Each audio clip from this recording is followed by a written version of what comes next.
When Zhang Jinglin was speechless about Ren Xiaosu's answer, he didn't know that Ren Xiaosu was also confused. He just taught everyone what he knew, so why hadn't the task been completed yet? Did he teach the wrong knowledge? Sir, Ren Xiaosu said seriously, you probably haven't seen how big the wolves outside are now. Many people in the town haven't even seen them or dealt with them. But I have. No matter if you encounter a pack of wolves or a lone wolf, you'd better choose your grave right away. Ren Xiaosu originally thought that Zhang Jinglin would refute him, because saying so might affect the authority and dignity of the teacher. However, Zhang Jinglin thought for a long time and suddenly said, from now on, you can sit in the classroom and teach survival classes. For the first time, the town school outside the 113th refuge barrier had a substitute teacher. However, Ren Xiaosu did not explain in class how he survived after encountering a lone wolf or even a pack of wolves. Task completed, reward 1.0 strength.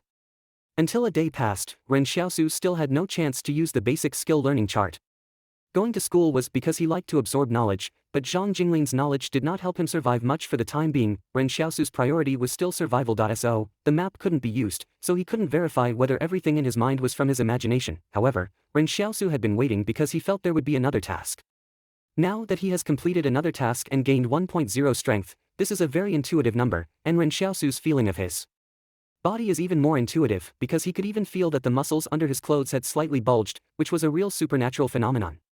No one could suddenly gain extra muscle strength in a short time of 0.1 seconds. Now Ren Xiaosu is really sure that the palace in his mind is indeed a unique ability. This makes Ren Xiaosu feel ecstatic.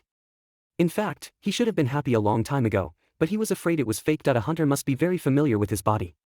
You need to know how much weight you can carry, and you also need to know how fast and cruel you can punch or stab. So Ren Xiaosu immediately assessed his new strength.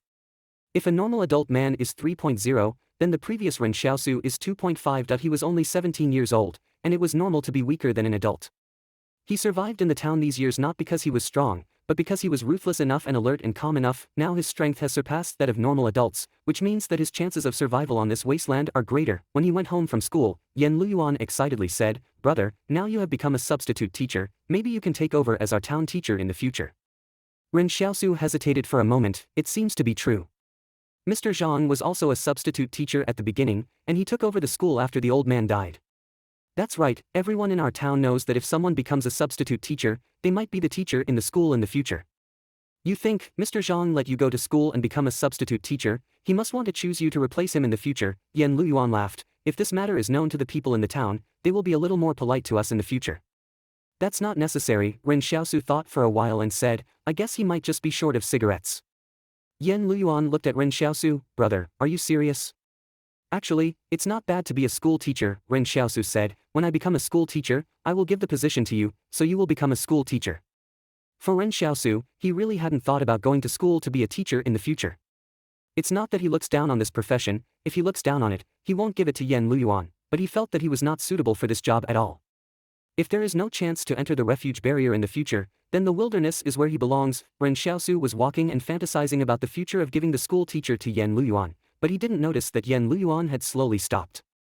Yan Luyuan looked at Ren Xiaosu's back, feeling a little unspeakable. This young man with a bandaged hand always wants to leave the best things to himself. Ren Xiaosu turned his head and found that Yan Luyuan had fallen a long way, so he said impatiently, "What are you doing?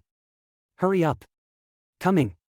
The chimneys of the factories outside the barrier were spewing white smoke, and the sunset shone on the backs of the two, as if life had never been troubled. On the way home, Ren Xiaosu and Yan Luyuan suddenly saw the group of people coming out of the refugee barrier. About 13 or 14 people, half of them were dressed in colorful and strange clothes, and the other half were dressed in the combat uniforms of the 113th refugee barrier ruler's mercenaries. It seemed that this trip was accompanied by soldiers. No wonder they dared to run to the border mountain. These people are looking for guides. They don't actually need the guide to have any combat power, as long as they know the way. However, Ren Xiaosu did not think that the private mercenaries of the ruler of the 113th refugee barrier were necessarily very powerful. In fact, he rarely saw these mercenaries come out. Whether these people have fought or even seen blood is a big problem. At this time, Ren Xiaosu saw that several mercenaries were smoking, the kind with filter tips. This kind of cigarette with a filter tip is rare in the town, but the faint smell of smoke came, and Ren Xiaosu clearly smelled a strange smell in it. This reminded him of what old Wang said, that many cigarettes in the factory were added with addictive drugs, which could make people excited. Ren Xiaosu was puzzled. The mercenaries who needed to keep their minds clear also smoked this kind of thing. He has seen some people go crazy while smoking, and these mercenaries just smoke more advanced ones. A few people gathered in the town to watch, because these people had clean faces, which formed a sharp contrast with the people in the town. Brother, is there a lot of water in the refugee barrier? Can you wash your face every day? Yan Luyuan blinked his shiny eyes. Don't envy, the oil and other things on our face can protect our skin. Ren Xiaosu distractedly comforted. However, he suddenly saw a unique existence among these people. A woman, wearing a duckbill cap, the brim of the hat was very low and she couldn't determine her age. She was wearing relatively normal clothes, loose but fitting. Ren Xiaosu paid attention to her because seeing her was like encountering a beast in the wilderness. There was something wrong with this group of people, and Ren Xiaosu believed in his intuition. Ren Xiaosu and Yan Luyuan stood still and watched from a distance, vaguely understanding that this group of people was asking Old Wang, who collects sparrows in the grocery store, about something that I only heard Old Wang's loud voice saying. If you want to go to the border mountain, you must find that kid Ren Xiaosu. You can't go without him. And there are packs of wolves on the wilderness outside. I suggest you better not go to the border mountain.